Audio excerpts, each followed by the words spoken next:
Hello, hi, and welcome. My name is Aesthetically Josh, but you can call me just Josh. And today I've got a very special video for you all.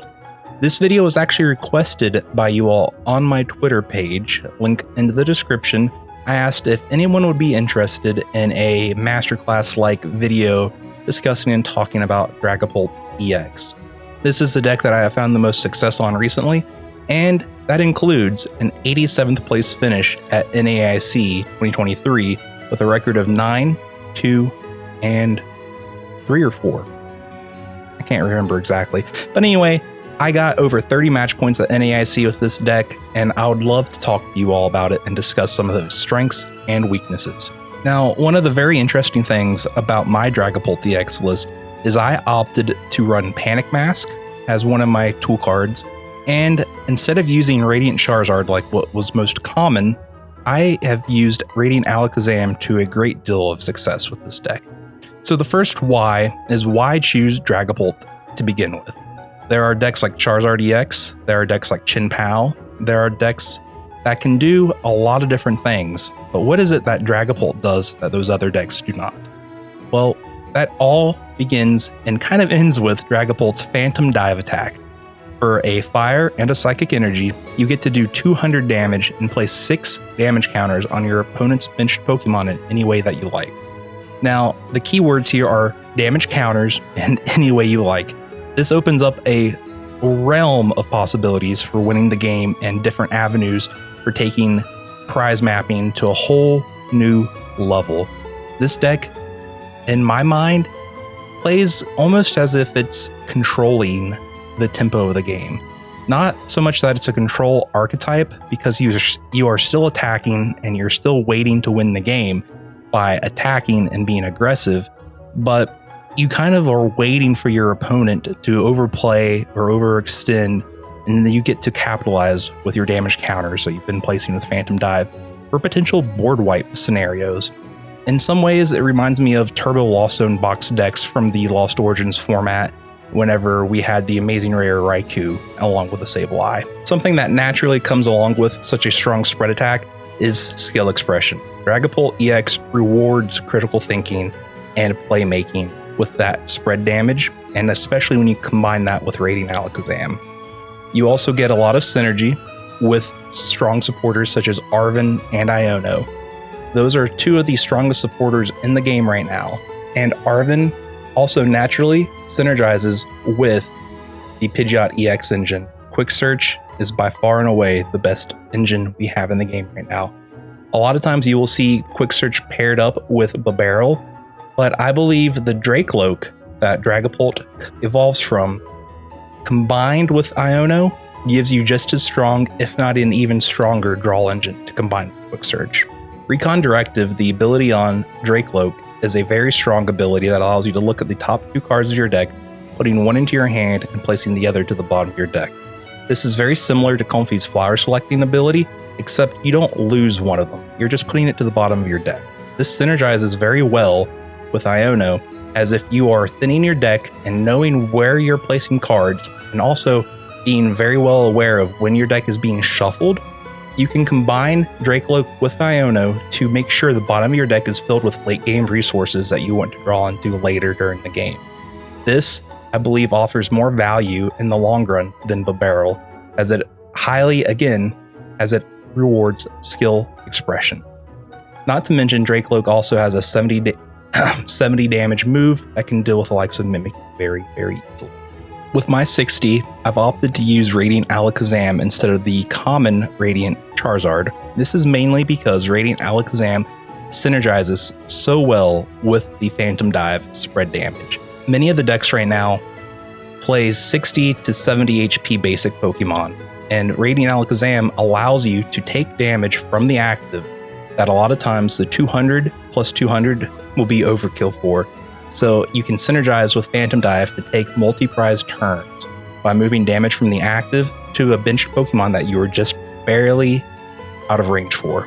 It also helps a lot with Monkey Dory decks. Monkey Dory allows the user to heal 30 damage from any one of their Pokemon and move it to one of yours. This can be very detrimental, but you can still essentially move 50 damage counters onto your opponent's Pokemon by using Radiant Alakazam. The 60 that you place with Phantom Dive will get healed half of, but then you can move 20 damage from the active to the bench Pokemon you are targeting for an effective 50 damage counters, and hopefully you can come in and clean it up with the rest of your Phantom Dive attack spread damage for the next turn. And one of the best reasons to include Radiant Alakazam over Radiant Charizard is the Gardevoir matchup. Gardevoir damages itself a lot, and Radiant Alakazam is a-okay with that. If Gardevoir has to damage a Pokemon to pivot it out of the active, Radiant Alakazam will make use of those damage counters before you even have to attack with Phantom Dive. If the Gardevoir deck is even running Monkey Dory, Radiant Alakazam can help you get knockouts on Kirlias even after they've been healed from Monkey Dory. It might take an extra turn, but it's still possible. Radiant Alakazam can also be a very effective attacking option. Not into Gardevoir, but into stall and control matchups. These are matchups where your opponent's hand size is typically very, very large. And if they see you powering up Radiant Alakazam and they are aware of it, it's going to force them to play resources out of their hand that they don't necessarily want to use, and it can prevent big combos from them in the future. If they aren't aware of what Mind Ruler does, you can take knockouts on even a Hero's Caped Chi-Yu. I've done it before with Radiant Alakazam. This is an example deck list for Dragapult EX. I will talk more about the specific conclusions on the coming slides, but overall, this deck took a lot of time and a lot of testing to come up with. This deck was curated for the NAIC meta, where I was not expecting a lot of Radiant Greninja, and I was not punished for it, but now in the meta, I believe you would need to find room for a Manaphy. We'll discuss what we can cut for Manaphy in the next slide, but overall, this deck is very solid, and I don't think there's a lot I would change for it, because a lot of the pieces work off of one another. Now, my head is blocking the 3 fire energies, but it's 3 psychic, 3 fire, and 1 Neo upper energy has the energy count. We are also only using 1 super rod. I had to make sure my head wasn't fully blocking that one there. The Medical Edition is Manaphy. If you are expecting your bench to be targeted by the likes of Turbo Lost Inbox or Chin-Pao, you're going to want the MVP on your bench to help protect it. The easiest cut for Manaphy I have found to either be the Jamming Tower or Panic Mask. Now, this is very, very much local meta dependent. I think if I were moving into a regional or even Worlds, but the deck would change a little bit based off of the Shrouded Fable set. I believe if I was going to a regional, I would still want to include Panic Mask, because Panic Mask offers some more coverage into other decks, whereas Jamming Tower really only helps you against Gardevoir. Panic Mask is very beneficial against Gardevoir, and as you'll see, it's also beneficial against Regidrago. It's very beneficial against Raging Bolt, and it's very beneficial, believe it or not, even against Lugia. Let's take a second now to talk about getting set up and what our ideal board state is going to look like for Dragapult. How can we find ourselves getting there? I will say Dragapult is a very slow setup deck, and that if you can pop off, it feels amazing. But more often than not, you don't get those pop off turn 1s going second, or those turn 2s even.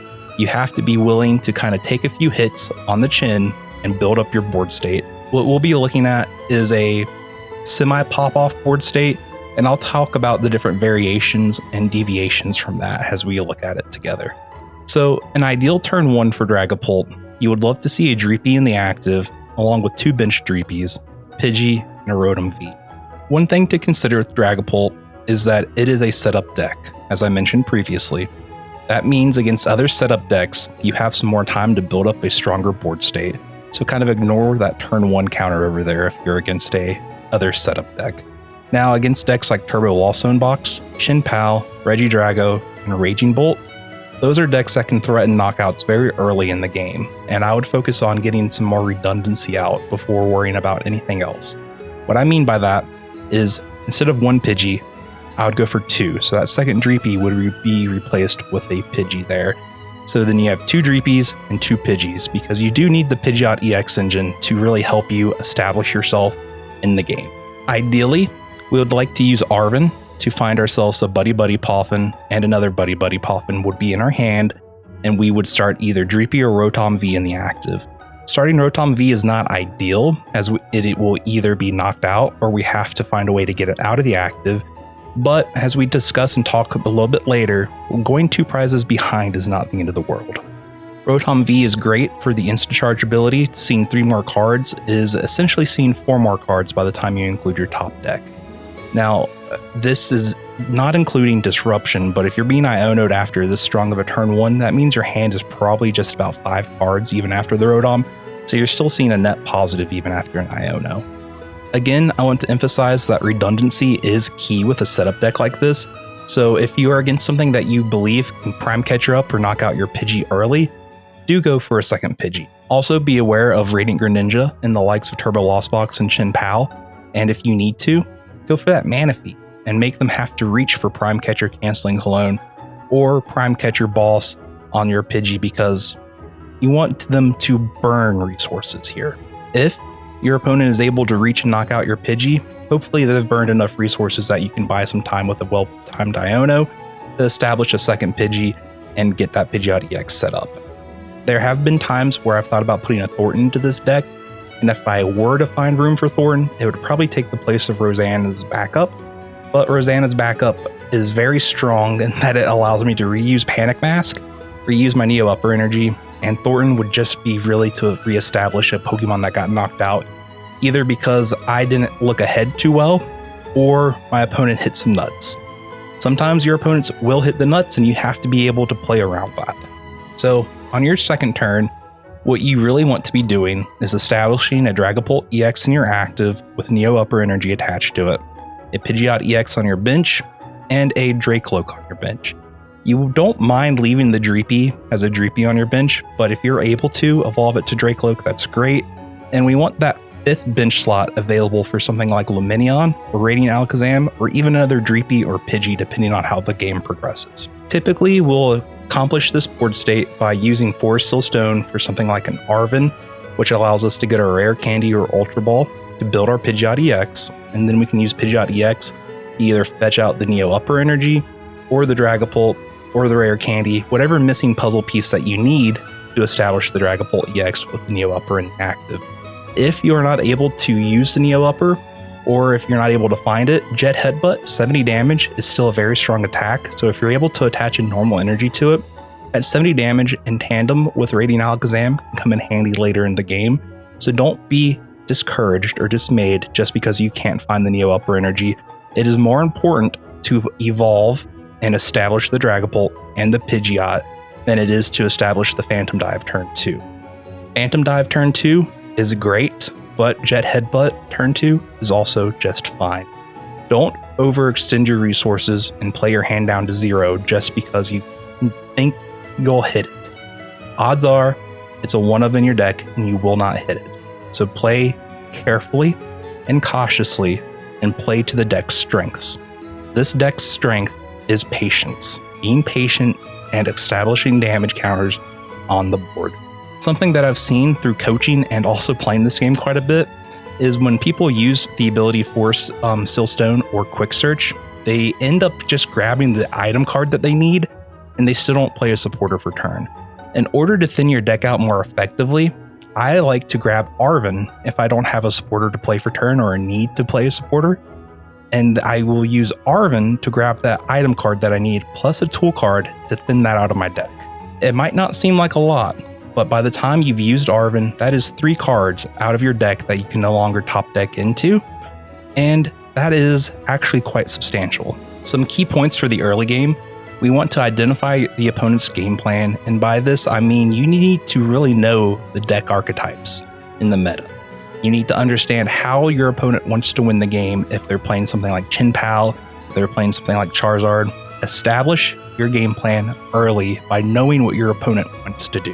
When you know what your opponent wants to do, this allows you to know exactly when you want to time things like Iono and Disruption to help you control the tempo of the game and keep it in your favor. And again, I can't state it enough, redundancy is key. If you start a Pidgey or a Dreepy, make sure to find another one to bench, even if you have to overplay your hand. This is the only time I would ever say it's okay to overplay your hand. Redundancy is key with your setup. It also, again, depends on what you're up against, but if Pidgey or Dreepy's in the active and you're against something that's going to knock it out, you want another one on your bench, trust me. This is a setup dependent deck, and because of that, we do play several support Pokemon in the form of Rotom V and Lumineon V. These are two prized Pokemon that are more often than not a liability in most matchups. But that doesn't mean we should be afraid to use them. In fact, it's the exact opposite. These cards are in the deck for a reason, and that's to help you set up your game. You cannot win a game without setting your game up. Do not be afraid of what your opponent can do to you, but your opponent should be afraid of what you can do to them. And more often than not, if they're taking a turn out of their game early to knock out a Rotom or Lumineon, that gives you an opportunity to disrupt them and attack them, which will often lead to their demise. A strong player will often use Rotom or Lumineon as one of their last knockouts of the game to finish the game. This will give you time to hopefully either Professor Turo's it or Clap Stadium it away, as the liability will then just be gone. Now, really good players will understand this, and you kind of get into this weird mind game set. And it just kind of comes down to, if you're able to get rid of them, you're able to get rid of them. If they get knocked out, they get knocked out. Keeping track of damage counters is very important for this deck. Even attacking with a Dreepy for 10 damage can be the difference between winning a game or losing a game. A key number to also keep in mind is a Dreepy with Defiance Band does do 40 damage. That 40 damage, a lot of times, can be very, very important, as that is 2 movements of Radiant Alakazam. So if you get yourself into a situation where it's late game and you need 1 prize card left, that 40 damage, if you're stalling on something like a Barrel and you use Radiant Alakazam to move that 40 damage after 2 turns, you're looking at a potential prize card swing 2-turn knockout with the likes of a Rare Candy and Energy Attachment to get that to become a Dragapult TX. And all of a sudden, you can win the game even when your opponent only has 1 prize card, because you're knocking out the active and you're knocking out something on the bench. Keep that in mind. Most importantly though, you will have some slow starts. This deck is best in a best of 3, and that's okay. You can have a best of 3 deck do well in best of 1s, but you need to be aware that statistically speaking, there will be some bad starts. You need to be confident in your gameplay and in the deck to utilize it to its fullest potential. So now that we've talked about setting up and getting the game started, let's talk about how we can win some games. And by that, we are talking about establishing checkmate. With Dragapult EX, it's not uncommon to establish checkmate as early as turn 3. You know what you're doing. Checkmate can also apply to controlling the tempo/prize race. Thank you to dbirch01 on DeviantArt for this very awesome Dragapult picture. The images on the previous slide here,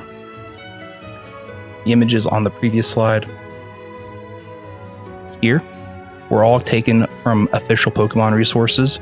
This one's from Pokemon Unite, this one's from the Pokédex, and this was from some Pokemon article that they had published. I am a strong proponent of giving artist credit where artist credit is due. And the Dreepies here were taken from the official Pokédex. So what does it mean to control the tempo of a Pokemon trading card game? Tempo can be interpreted as a lot of different things, and some people will say it doesn't even exist in the trading card game. But what I refer to when I'm talking about tempo is kind of the prize race and how you can take advantage of skewing it and how you can take advantage of strong disruption supporters. Now, to utilize strong disruption supporters to the fullest of their ability, or trainers in general, such as Countercatcher or Iono, you need to also be attacking and dealing damage to your opponent's bench. This is perfect for Dragapult EX. I like to think of Dragapult EX as something akin to, like I mentioned previously, Lost Zone box decks of old, but also the Shining Arcana Gardevoir and Reversal Energy deck of just really 2 formats ago, if you think about it. Dragapult does this by spreading a ton of damage around the board, and Gardevoir did this not so much with spreading damage, but taking massive knockouts thanks to Reversal Energy on the active Pokemon, and making use of cards like Iono to disrupt your opponent. Dragapult can also do this, but it can make use of Countercatcher a lot better than Gardevoir EX ever could, as Dragapult could put something in the active that your opponent doesn't want there, and utilize Phantom Dive to spread damage counters onto the bench, and then use another Countercatcher to take a 2-turn knockout on something that you normally wouldn't be able to. Combining Radiant Alakazam with the 60 damage from Phantom Dive gets you to 80, essentially, if you can move 20 damage off of the opponent's active Pokemon to that bench Pokemon. This is the magic number for many Pokemon V-Star, and even some Pokemon EX. 280 is a very good number to hit. Normally you would want to hit it in one turn, but thanks to the power of Counter Catcher and Iono, this deck is okay to hit it over the course of 2 turns, as you are still controlling the game and allowing yourself to optimally take prize cards when you're ready. Sometimes you want to force your opponent to play more resources to get out of a situation you put them in, and then you can put them into that situation again. That's why this deck plays 2 copies of Counter Catcher along with the 3 copies of Iono. It allows you to, that magic word again, be redundant with how you approach the game. Not just with your setup, but also with your disruption. It's never a bad thing to copy the same play again and again, because most often your opponent's deck is only going to have a way of getting out of it one time. Now, Mela is another tempo supporter in this deck, or tempo trainer card in this deck, as it allows you to regain tempo after your opponent takes a knockout, or they might use an enhanced hammer and a knockout. This allows you to accelerate 2 energy per turn. Mela will be replaced in the deck once we get the Crispin card, not in Shrouded Fables, but in the set after. Now, we did just talk about how Mela can be used to swing the tempo, but several other supporters can be used to swing the tempo as well, along with a Stadium in Clap Stadium. You can use Professor Turo's or Clap Stadium in a defensive or an aggressive way. These cards allow you to get either a damaged Pokemon off your board and prevent your opponent from capitalizing on that damage. And in doing so, that basically eliminates your opponent's last turn. Because ultimately, most decks win the game by taking knockouts.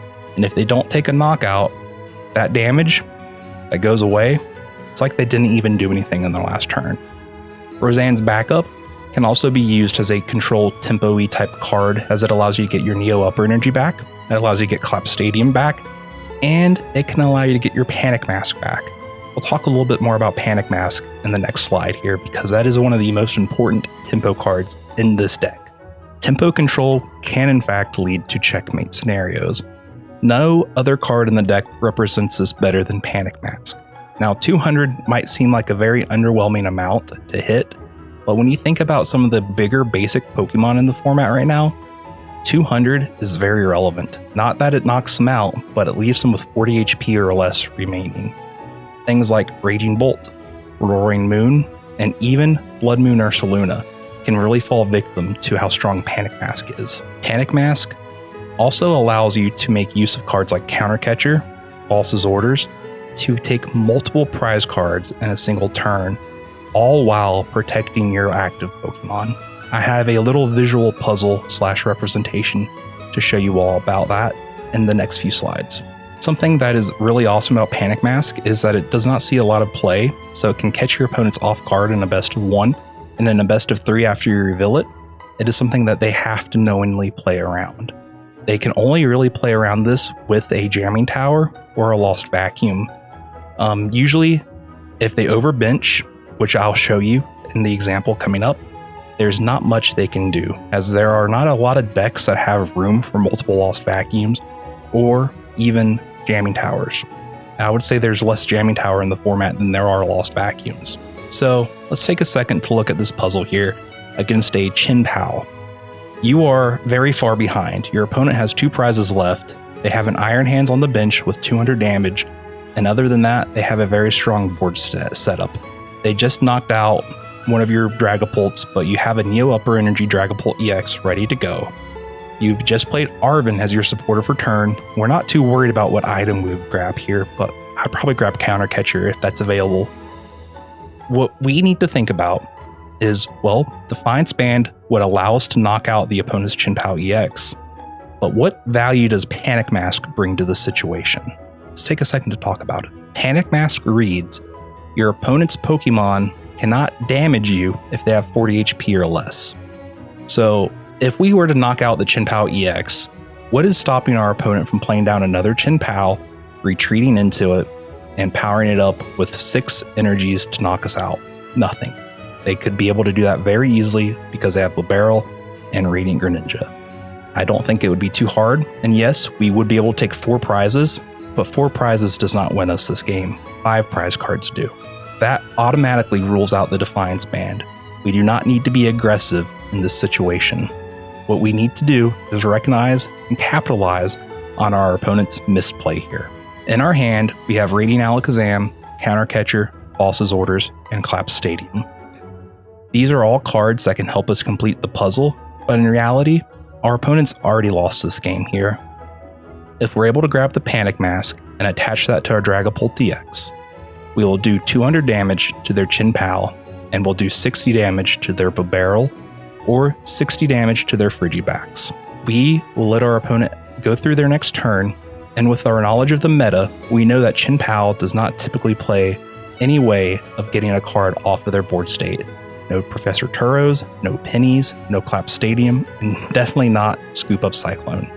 So what our opponent can do here is either have a unorthodox deck list where they have a Panic Mask, or where they have a Lost Vacuum to deal with our Panic Mask, or they can just retreat and attack with Baxcalibur for maximum damage while setting up this Frigibax to be their next Baxcalibur.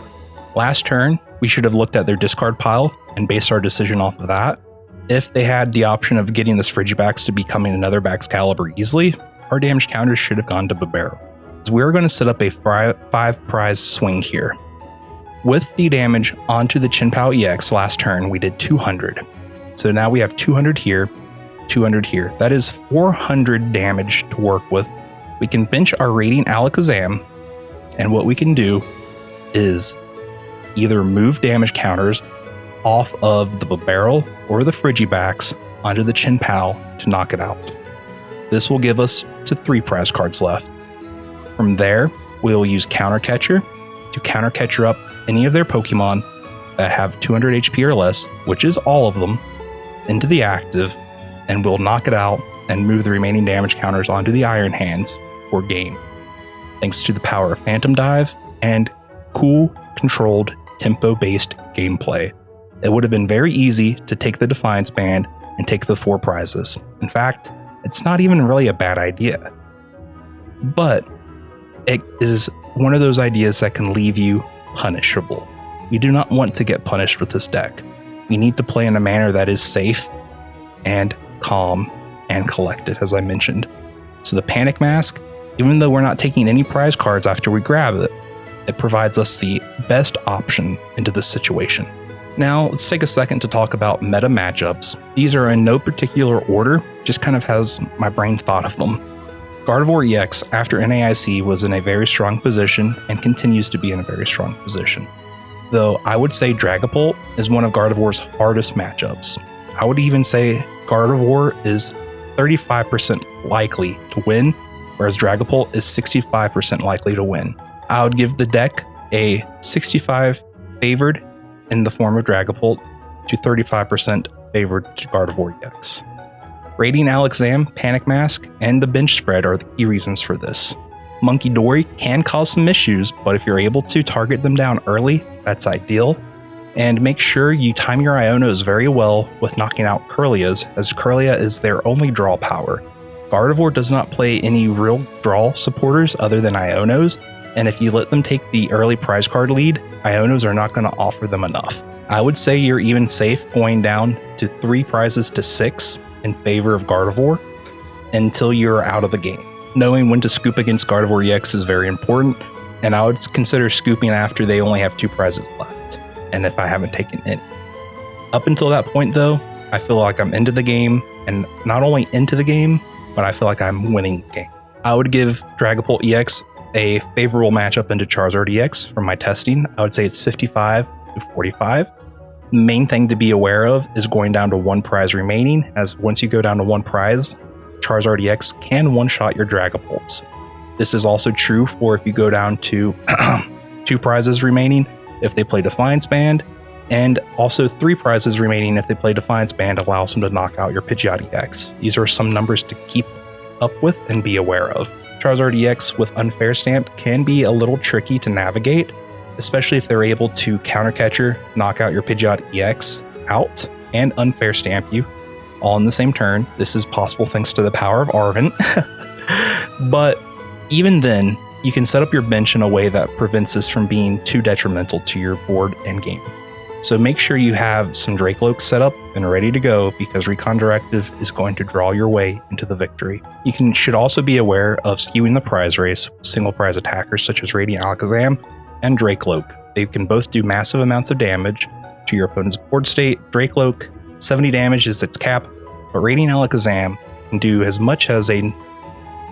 Honestly, if your opponent's not paying careful, I wouldn't be surprised if you knocked out a Luminion or even a Rotom with Radiant Alakazam. So just kind of use that to your knowledge and be aware of Radiant Alakazam as an attacking option with the power of Mela. One of the harder matchups for Dragapult, believe it or not, can be Turbo Lost Sunbox.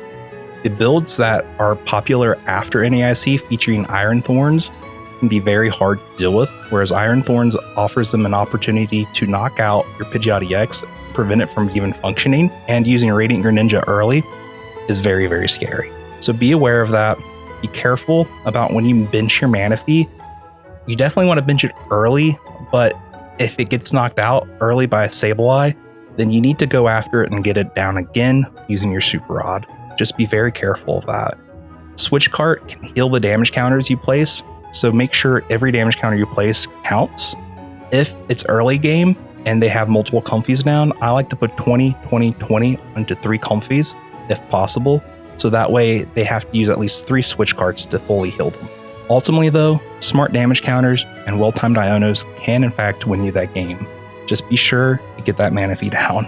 Raging Bolt Ogerpon is actually probably the hardest matchup for the deck. I would say it is 40%, 60% unfavored for Dragapult DX. The reason for this mainly being they are 240 HP Pokemon that can easily be buffed up to 290 or 300 HP, and all they need is 6 times 7, 6 energy to knock you out, which is not so much for them to do whenever they have Ogerpons all around. This is one of those matchups though where Panic Mask can be used to buy you at least a turn or two. Be aware of your opponent's deck list if this is best of 3. Play out game 1 for as long as possible, even if you're in a losing position, and take note of how many Lost Vacuums and or Jamming Towers they play, because these are 2 cards that are not uncommon to see in Radiant Bolt Ogerpons. Also keep track of your opponent's tool cards, such as Bravery Charms or Ancient Booster Capsules.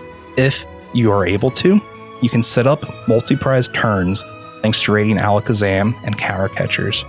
Iono can also really stunt this deck and stop it in its tracks. While it is unfavored, it is not unwinnable. Regidrago and Ogerpon, I would say, is 45% to 55% unfavored for Dragapult. Many of the same reasons for the Raging Bolt Ogerpon deck carry over to the Regidrago deck. Now, Regidrago is a little bit more favored because the deck does not have as strong as a late game as Raging Bolt Ogerpon does. They rely heavily on energy switches, which can only be played of as 4 counts in the deck. So if you're able to get them to burn energy switches early and only have 1 or 2 Regidragos set up, by the time they need to set up that 3rd one, you should be okay with strong Ionos and even a counter catcher onto a Mew EX that they often play, or a Ogerpon can be very beneficial as it can prevent them from taking a one-shot on your Dragapult. I will say some smart Regidrago players will utilize Mew EX to copy the attack of Phantom Dive, and that can cause some issues. Now, Phantom Dive can also cause issues when Regidrago uses it, but be aware that Mew EX can also use it, so that's why it's okay to take down the Mew EX early as well. If I'm able to, I like to get my first 2 prizes on the Mew EX, and my last 4 prizes I like to kind of chain together with an Ogerpon and a Regidrago.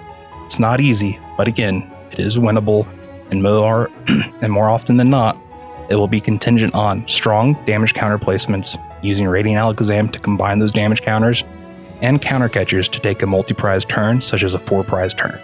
I would say Lugia is a 50-50 matchup for Dragapult, and it is really one of the more skill expressive matchups for Dragapult and Lugia to play against. A lot of it comes down to if your opponent knows where to put the mist energies whenever they're using Primal Turbo, and if you are aware of mist energies and keeping track of them, you can kind of play around them and go after the Archeops, but your opponent can easily throw a wrench in your plans by some well-placed mist energies, even on an Archeops. I would say if you or your opponent draw hot and have a pop-off start, then the person who had the better start oftentimes can find themselves winning the game, but beyond that, it is really skill expressive. Panic Mask does have some niche uses in this matchup, as Blood Moon Ursaluna, even though it has 260 HP, utilizing Radiant Alakazam to move damage counters off of your opponent's bench Pokemon, the Blood Moon Ursaluna, or even placing those damage counters on early to Blood Moon Ursaluna, can allow you to use Panic Mask to wall out the Blood Moon Ursaluna knockout on your last Dragapult EX. Being aware of this situation and not overbenching is something that is really, really helpful against Lugia, and not just Lugia, but can also be helpful against decks like Raging Bolt and Regidrago. Sablezard with Monkey Dory, I would give a 55% to 45% favorable matchup towards Dragapult DX, mainly because Sablezard finds itself to be a little bit more susceptible to Iono, especially early game, and Monkey Dory, while combined with Sableye, can be a threat and cause issues, but Turos and Collapse Stadium can also really come in handy here and take a whole turn away from your opponent, basically. And Iono spam, like I mentioned earlier, really does hurt the deck. Stall is an 80-20 in favor of Dragapult. I have yet to lose to a stall deck while playing Dragapult DX. I'm hesitant to say that it's almost a 100-0 because there are some times where stall can draw very hot and take full advantage of things like Accompanying Flute, Misfortune's Sister, and even Eerie's. But more often than not, the way the deck operates and functions, with the spread damage and using Radiant Alakazam even as an attacker, you have multiple outs to beating stall, and you should not be afraid of this matchup at all. I believe at NAIC I went 3-0 against stall while winning each set 2-0. The major key to success here, though, is do not attach your Psychic Energy willy-nilly or at all if you're able to. Psychic Energy is what enables Radiant Alakazam to attack. It's what enables your Dragapult to attack as well. Think of the Fire Energy as a colorless energy, as it is the other energy in the deck there, just kind of there, right? You don't need it for Radiant Alakazam, and you do need it for Dragapult.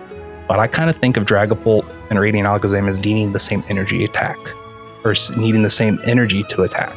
So Fire, to me, is kind of a colorless energy, whereas Psychic is much, much, much more valuable.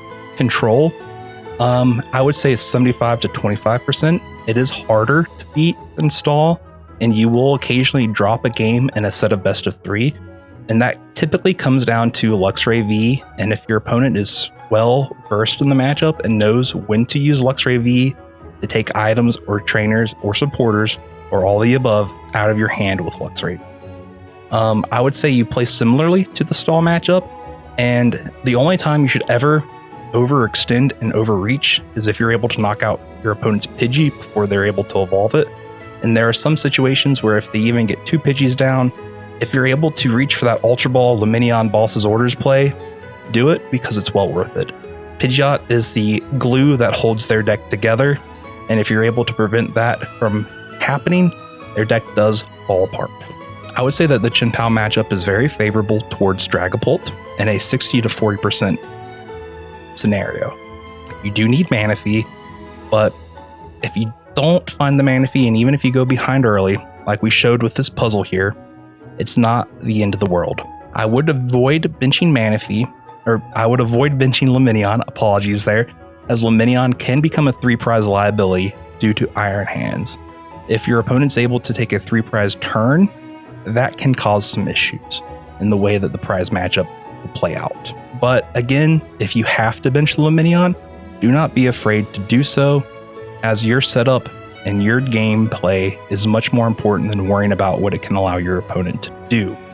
Keep in mind that if you are behind in a matchup, that's when it's okay to kind of push. If you're ahead, then you don't really need to kind of push, and that Luminion, even if it does get you that boss or an Iono, you don't need it because you're already ahead. Don't give your opponent way back into the game. If you're already feeling a little out of the game, that's when you push. Keep in mind too that your opponent needs to play redundancy as well, and if they only bench 2 Bidoofs and only 1 Frigibax, go after that Frigibax because then they can't evolve to Baxcalibur. And vice versa. If they only get 1 Bidoof out and 2 Frigibaxes out, go after that Bidoof because then Iono becomes a lot more powerful against them. And the last really meta-relevant deck that I included here is Ancient Box. And this is a very favorable matchup for Dragapult, mostly because you have the ability to take 2 prize turns against them very early if you know how to spread your damage counters around. I would say it's 70 to 30% favored towards Dragapult. The ability to take those multi-prize turns really just crushes Ancient Box in its track. Ancient Box does need a little bit of time to, rack up that damage. And if they're two-shotting you, but you're two-shotting them and taking 3 to 4 prizes with those 2 shots, you will win the prize race. Now, if you have a slower setup and they're able to trade prizes 1-to-1 early, then that's when you need to make use of things like Counter Catcher and Ionos to set yourself up for a strong late game. I hope this was very informative to everybody. Thank you for watching to this point. I would love to discuss and talk about and answer any questions related to Dragapult down in the comments below. I am also happy to discuss future variations of the deck that we have already kind of seen some cards revealed. I know people are excited for the likes of Dusclops and Dusk Noir from Shrouded Fables to get involved in the deck. And I'll be honest with you, I don't know if there's something I'm going to include right away. I like to play very consistent decks, and I think right now, the way the deck is built, consistency kind of is king. And adding another stage 2 line to the deck seems kind of tricky. But I hope you enjoyed it. I hope you learned something new, and I hope you enjoy playing Dragapult on the ladder to your future tournaments, or even in person to your League Cups and Challenges, because I think this is a great deck and a very solid spot right now. I know I'll be playing it more than likely to my first League Cup of the season. As always, a big thank you to Game Grove for sponsoring Pioneers. I have some very exciting information that I'll be sharing with you guys later this week, and I mean it, later this week will probably be Wednesday, so keep your eyes out for that. And beyond all that, thank you guys again for watching. Don't be afraid to ask questions. I'm happy to answer them. And until next time, I'll see you later. Don't forget to like, subscribe, and share this video so we can all learn and grow together. Bye, guys. Oh, Lord, that was so cheesy.